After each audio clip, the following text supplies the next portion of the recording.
masih menemani Anda di Kompas Petang. Saudara, anggota Pas Pampres yang diduga menganiaya seorang warga hingga tewas kini ditahan di Pom-Dam Jaya. Seorang warga bernama Imam Maskyur tewas. Diduga kematiannya akibat dianiaya anggota Pas Pampres. Atas peristiwa ini, TNI langsung melakukan penyelidikan terhadap anggota Pas Pampres tersebut dan sudah ditahan di Pom-Dam Jaya.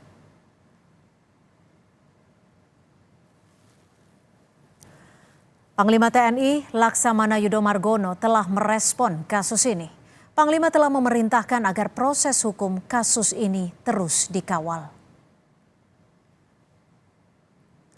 Melalui Kepala Pusat Penerangan TNI Laksda Julius Wijoyono, Panglima TNI mengatakan prihatin dan akan mengawal kasus ini agar pelaku dihukum berat, maksimal hukuman mati.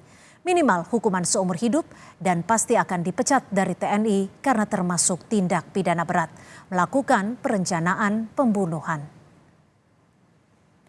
Soal kasus anggota Pas Pampres yang diduga menganiaya seorang warga hingga tewas dan kini ditahan di Pom-Dam Jaya. Kita berbincang dengan anggota Komisi 1 DPR RI, Dave Laksono, dan juga pengamat militer Ketua Sentra Inisiatif yang akan segera bergabung bersama kami. Sudah ada Pak Al-Araf. Kita akan ke Pak Dave Laksono terlebih dahulu. Pak Dave, ini kalau melihat Komisi 1 DPR melihat proses hukum terhadap pelaku ini sudah bisa dibilang transparan tidak? Karena langsung diambil alih oleh TNI.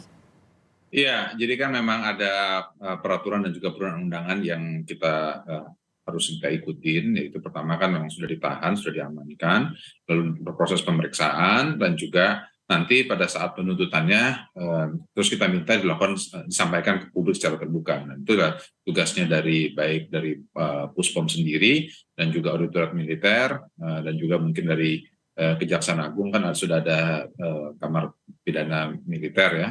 Nah, itu semua agar melaksanakannya secara transparan dan menyampaikan secara berkala proses sudah sejauh mana, karena ini bukan hanya menyangkut penegakan hukum tapi juga menyangkut kepada tugas pokok daripada TNI sendiri, yaitu untuk melakukan pembelaan terhadap kedaulatan negara dan juga perlindungan kepada masyarakat umum.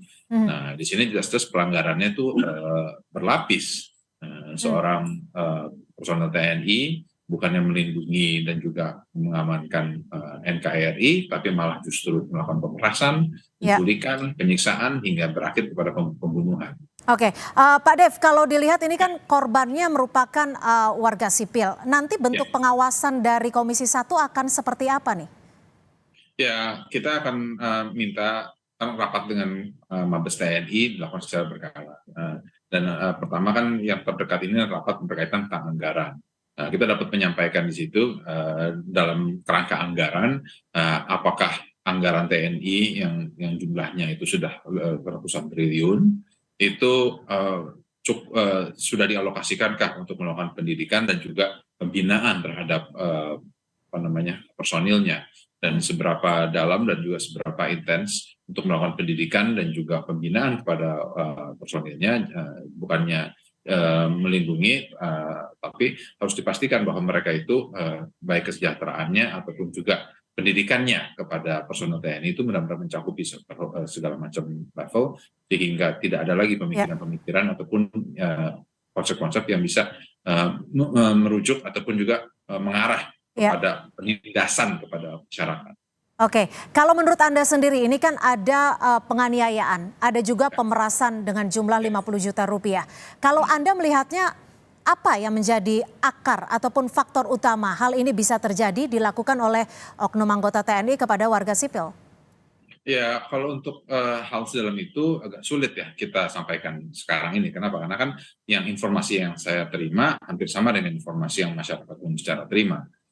Jadi memang harus ada penjelasan dari Mabes TNI dan juga khususnya dari Puspom, kenapa hal ini bisa sampai terjadi, otoritas apa yang diberikan kepada prajurit tersebut hingga bisa melakukan tindakan seperti itu.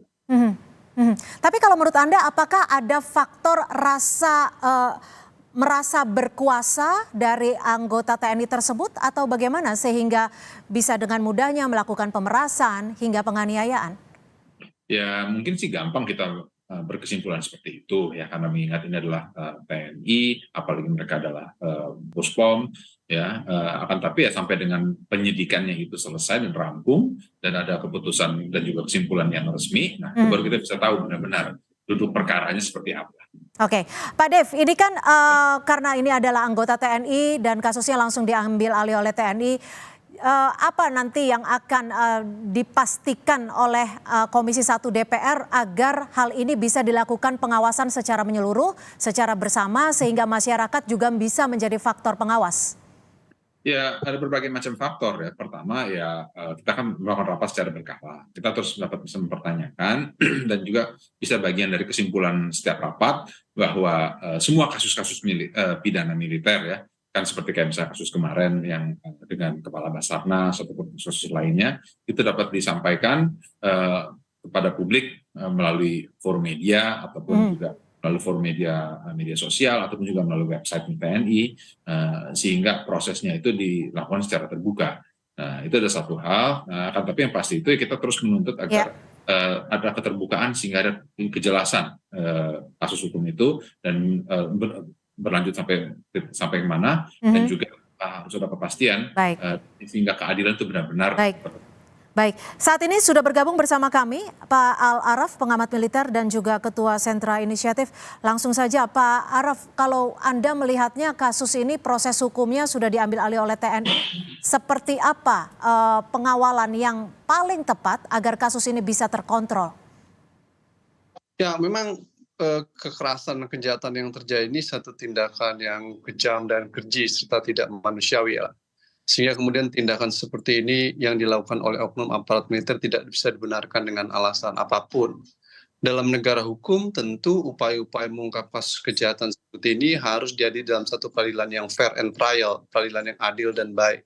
Dan dalam peradilan umum lah proses kejahatan seperti ini seharusnya diadili. Pemerintah, Presiden bisa memerintahkan kepada Panglima TNI sesungguhnya untuk menggunakan pasal 65 Undang-Undang TNI nomor 34 2004 yang menyebutkan bahwa apabila anggota militer terlibat dalam tindak pidana umum maka diadili dalam peradilan umum, apabila terlibat dalam tindak pidana militer maka diadili peradilan militer.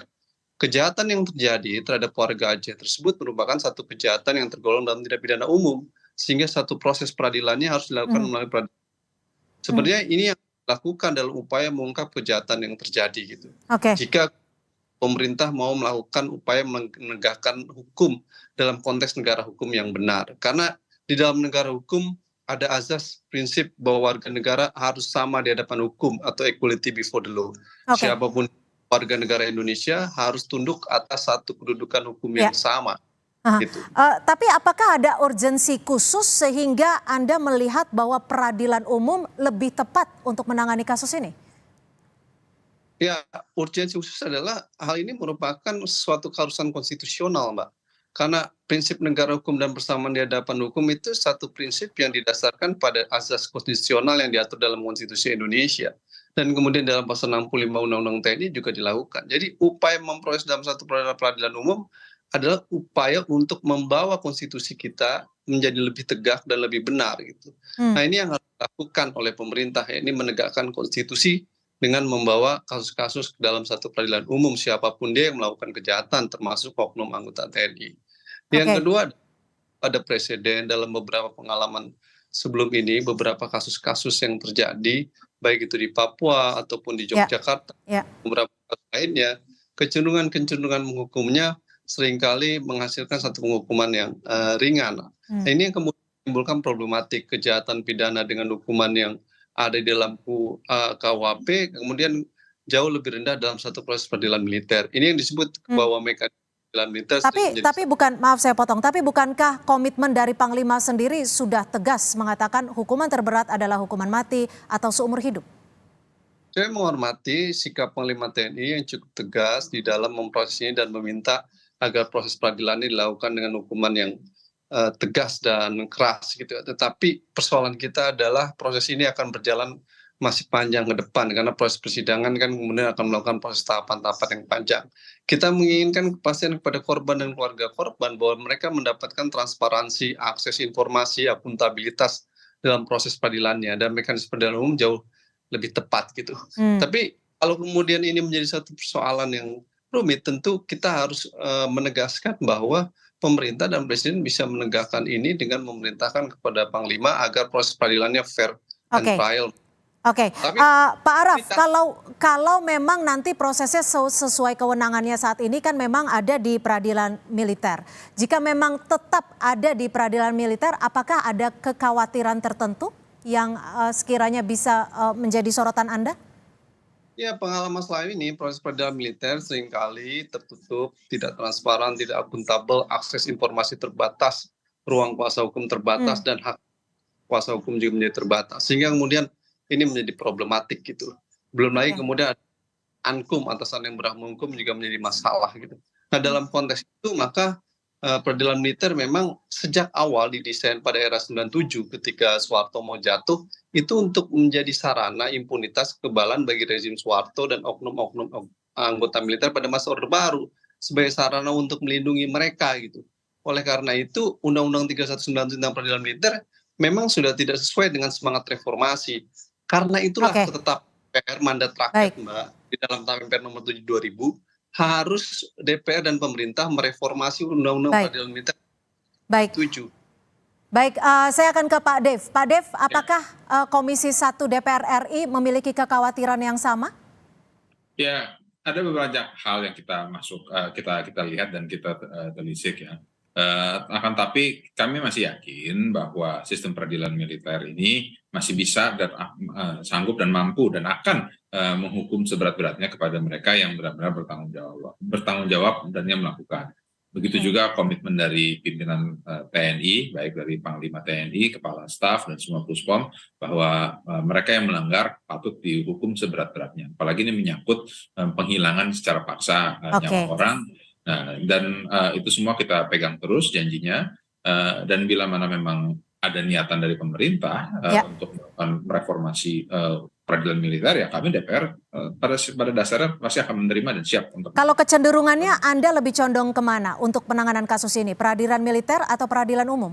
Jadi gini, itu bukan posisi saya untuk menentukan sebaiknya mana kemana. Kita kembali kepada undang-undang saja yang masih berlaku. Undang-undang berlaku untuk apakah itu diputuskan. Akan lebih mudah mana deh Pak Dev untuk melakukan pengawasan bagi Komisi 1? Sama aja. Sama saja. Apakah dilakukan peradilan militer ataupun di peradilan militer, pada dasarnya DPR pasti akan tetap mengawasi sampai dengan putusan akhir. Artinya ada jaminan dari Komisi 1 untuk melakukan pengawasan dimanapun kasus ini akan ditangani. Sejauh ini masih di peradilan militer. Singkat saja, Pak Araf, akan ada komitmen dari Komisi 1 untuk pengawasan. Respon Anda, singkat saja.